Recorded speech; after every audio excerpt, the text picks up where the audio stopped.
आज हम पढ़ेंगे मिल्टन फ्रीडमैन के मुद्रा परिमाण सिद्धांत को।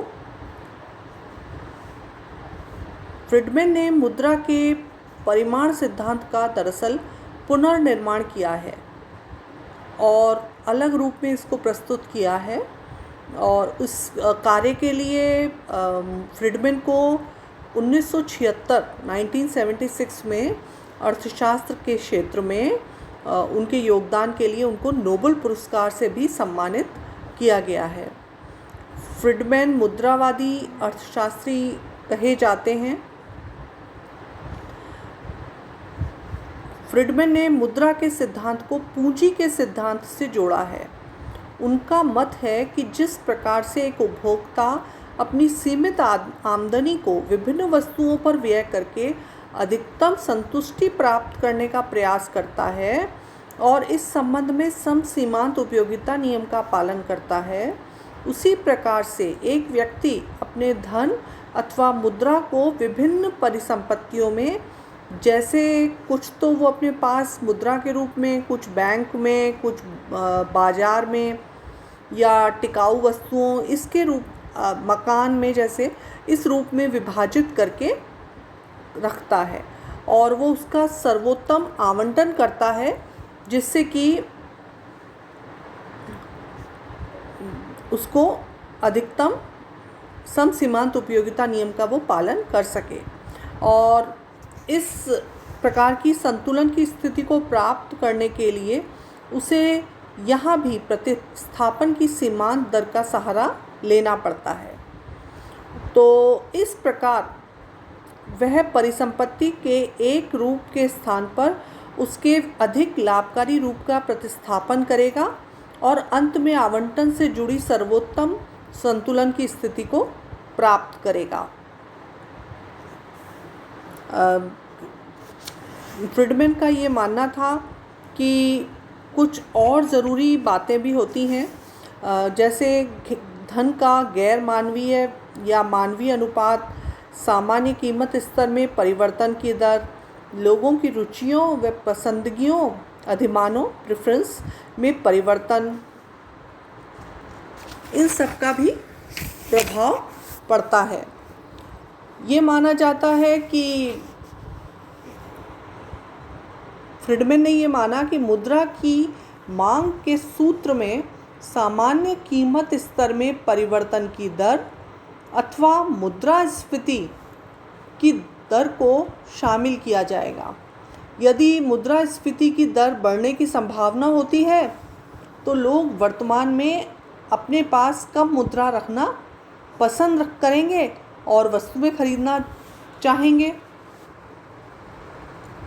इसी प्रकार यदि आगे चलकर मुद्रास्फीति की दर में कमी आने की संभावना होती है तो वे वर्तमान में अपने पास अधिक मुद्रा रखना चाहेंगे ताकि भविष्य में सस्ती वस्तुएं खरीदकर लाभ उठा सकें।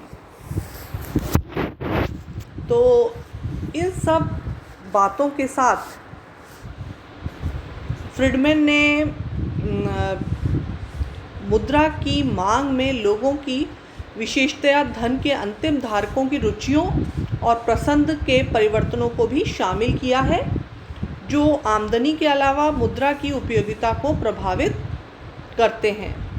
लेकिन इस चल राशि को मात्रा में व्यक्त करना कठिन होता है और इन सब के आधार पर हम ये बता सकते हैं कि, या जो फ्रीडमैन ने एक सूत्र दिया है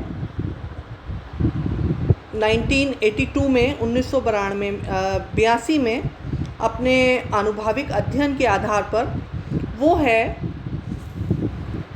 MD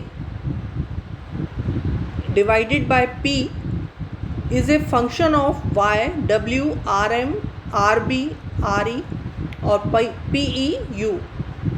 इसका अर्थ है MD मतलब मुद्रा की मांग जो स्थिर रहती है, क्लियर। Y है वास्तविक आमदनी, W धन का गैर मानवीय रूप में अंश।